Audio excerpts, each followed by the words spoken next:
Okay, it isn't easy for me to fit in that bag, but here I am. You know, you gotta laugh.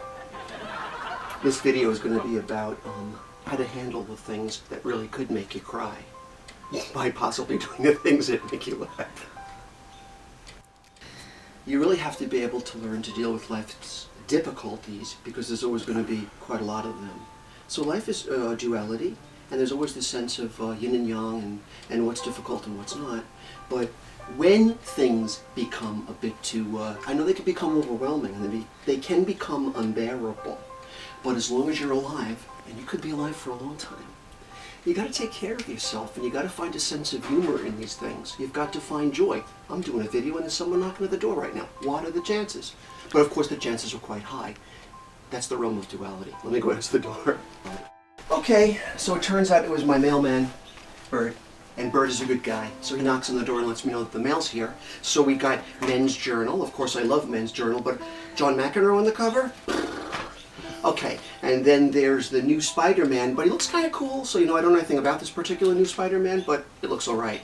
The point is, though, you've got to really, this beautiful cardinal chirping at the window. They're the last birds to go to bed at night, and this is actually a later video than I'd normally put together, so it's quite unique what night birds are starting to still linger. But you got to be in the moment at all times. Now here I am, a very metaphysical person who has in previous YouTube videos discussed everything from past lives, to very futuristic energies about 2012 and beyond, the 13th sign, things that strike us all as unknowable, and yet ultimately what do we all really have to be is in the moment. Because you have a perception of what a future could be. You have sometimes a sense in your very DNA about what you might have been in the past or who. But all I ultimately suspect we really even think we know is this moment. I just spoke at one of the most recently luxurious libraries. Hundreds of people come to see me when I lecture. It was delightful. The crowd was really in the zone. It was approaching this full moon, so it was quite an astonishing energy field everyone was in. I got everything from the people's names of their dogs, to the books that a gal was going to write, to the vacation that a husband so much pushing a woman to take, to the sleep that a gentleman, whose body language, by the way, suggested he's not in the zone. It turns out I zoomed in on him right away and knew that he was in the zone. Don't take that body language as verbatim. It turns out he very much was concerned about the fact that he couldn't sleep. Lucky I brought with me they call it a lacy blue quartz, lacy blue agate, rather, that I gave him as a gift, so that he would sleep better at night. And afterwards, when the lecture was over, he thanked me very much because he doesn't know why he's having trouble in sleep. But he is. I suspected sometimes it's just what's going on television. It's a bit much. I told him, try to turn it off a few hours before you go to bed. But he loved the crystal. In fact, I had quite a few inquiries afterwards about where could they get one of those crystals to help them sleep at night. But the point of this video is, a lot of things can indeed make you crazy. Are you going to let them? You really mustn't. So it's very hard. I have to admit, it's very, very hard. Because there are people out there that are chaotic, or sometimes they are toxic, or sometimes they have so many of their own problems that they don't quite understand how to resolve or dissolve these energy fields. So what they ultimately try to do is perhaps bring you down a peg to imply I don't know what exactly, to somehow raise up their energy levels. They ultimately know it doesn't work. But the sense here is don't stoop to their level. That's the main thing, is don't become them. Stay of the white light. One gal recently had Facebooked me about, I hate with those people that are toxic. Don't hate them. Hate is not a good word to use, because if you hate them, you ultimately then become them. And you don't want to do that. You want to love. You do want to love unconditionally. Granted, there are those that don't want to accept it, and that you can't make them do. But you still can try as much as you can to love what you do have, to be appreciative for the ones in your life that you do have. They matter a lot. And we are living at a time of astonishing rate nowadays. Time is going by in an instant. It's not like it used to be. It is interesting when I see young people saying things like, well, I wish the future was now, or how soon is now? Or when you see older people saying things like, they do feel like there's not that much time left. But really, ultimately, somewhere, I guess because I'm betwixt the youth and the aged, I'm somewhere in that vibrational field of understanding, simply, the time is going by at an astonishing rate. Whatever you can enjoy in every single second that you have left, every nanosecond, enjoy it. So how do you enjoy it? Well, good health is a good revenge. Just taking good care of yourself and having good hair. No, taking good care of yourself and eating the right foods. And especially now that we're in harvest. This is a good time of year. This is the first of the harvest coming in, from Mama's Tide to Lugnasad to Samhain to All Hallows Eve. All of these fantastic tomatoes are coming in, and corn, and wonderful vegetables and minerals, and kale and greens that we can eat. That's a good way to enjoy your life, is enjoy the body that you rent while you have your health, until you get to a point where sometimes you just want to let go. And with the kind of work that I do, where I have to read for a lot of people that have died way too young, when they're little kids, when they're in their 20s, when they've got children they've left behind, it can break your heart. It can infiltrate your dreams.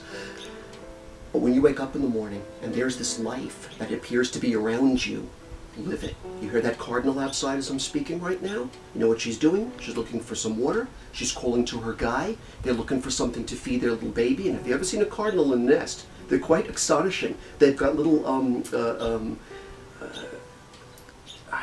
mohawks. They're adorable. They have these little mad faces and mohawks, and they're quite cute. But this is their time right now. Dragonflies, cardinals, you got to get out there in nature. This is your summer, 2011. If it's true what they say, and I don't believe it is, that 2012 is the end of all times. It's certainly the end of times as we know it. From completion, we're all going to begin again. But the notion is, well, we got this summer of Golden Rapid 2011. Get out there and experience it. We are all under more pressure than perhaps anyone has ever been in all of time. And I have found, even when I lectured recently, it was a big lecture I've done this year, that I wanted to begin the lecture off by a meditation. And I did want to explain to everybody that meditation isn't always what one expects it might be. It isn't complete nothingness. It isn't hours and months and years of some sort of preparation to best understand meditation. Sometimes it's just being in the zen of the moment. I remember when I was a little boy and my cousin's grandfather, I used to watch, when I used to sleep over, the way he ate. He would take a mouthful of food and he would masticate it so slowly and took so many chews of this food before he swallowed it, so that he would digest it properly, so that it would be nutritious. So it wasn't like the way so many people eat nowadays, which is swallow something from the freezer. This guy really gave me a big eye-opener at a little age about even how to eat your food. It matters because it allows your entire body to gently absorb the nutrients. And when I gave this lecture on how to meditate, the lecture wasn't about meditation. I just began the lecture on meditation. But what I began with really is something very simple. Breathing, that's all. Just letting in all the good reasons to be alive and all the reasons that you're happy. To hold that close to your heart and to let go of the cares of the day. So we did that for 3 minutes? And although the purists would say, don't have any of your body parts crossed when you're doing a meditation. I told people, though, after having joint replacements and things, it doesn't matter that much. Just be comfortable. Just be comfortable. As long as you're comfortable, it doesn't so much matter what body parts crossed. As long as you're relaxed, comfortable, and breathing gently. Breathing in all that is good, holding that close to your heart, and even if it's for just 10 minutes a day, letting go of the cares of the day, so that you could feel relaxed, at peace, and in the zone, and in some small way, letting go of the cares that so many of us carry with us. So my meditation today has simply been as easy as picking up this piece of beautiful honey amber, and it's actually got little bits of honeycomb in it, but I love amber a lot. It creates a lot of electricity and white light around my being, keeps me calm. in the wintertime, when I'm kind of indoors more, I guess we all are, at least in the Northeast, painting. That Egyptian piece that you see behind me is something that I do that puts me in my meditative space and allows me to distract myself from the myopic or those that would sometimes kind of just get at you with their toxicity. That painting, by the way, is the Egyptian god He. It's an Egyptian god that's quite interesting. I used him almost statuesque in that one arm's missing and one isn't. Quite an interesting piece. It's actually all mixed media, which is quite fascinating. When I speak public, I ask people in the audience, please send me your tchotchkes, your twine, your broken earrings, or whatever. Don't go green. Send them to me. I'll apply them to pieces like this and paint over them. If you were to see that piece, it's covered in velvets and silks and twine and wooden beads, all painted over to give the illusion of pure paint. But it's not. However, I took a liberty, because after all, I'm the artist. The liberty is he's wearing a crescent moon on his forehead. The god He would never wear a crescent moon, a god of eternity who points to the east in my tarot deck. But as an artist, again, that's my freedom, that's my luxury. And in the summertime right now, I'm not painting under this blessing or mead moon right now that's going to be coming up in the sky as we speak. Because the summertime, the landscape and the flowers become my medium, my art. And the earth sings in flowers. So that said, let's see what the vibrational fields have to say when we pick up that form of meditation, something quite intuitive. Let's summon up the cards. Ta-da! Da-da-da-da-da-da-da! Okay, let's see what the vibes have to say today. Alright, so, has it been an easy week for me? No. This has been a Capricorn full moon, and it's all about authority figures versus those that serve. It reminds me very much about a song by Robert Zimmerman. Everybody has to serve somebody. It seems ultimately we all do, on some level, have to serve somebody in our lifetime or answer to somebody, and we do. We better make the best of that. But the vibrational field today say this. As we are in the zone of the blessing or mead moon, the vibes today say this first. Number one. It's going to feel like a bit like a party. But this is not a traditional tarot card, but that certainly is what summer feels like. You know, I love summer, and I love the waves, and I love picking up scallop shells, and I love beach glass, and especially wood that's been churned by the waves. However, what I don't like sometimes about the summer, even though I love the birds and the flowers, is it's open season on everybody. Everybody's blasting their music. Everybody's throwing their soda bottles on the ground. Everybody's doing something that could tick you off. It is like a three-ring circus. What are you going to do? Maybe if you're going to do something responsible, pick up the soda bottle and throw it away yourself. You shouldn't have to do it. Take the joy out of it.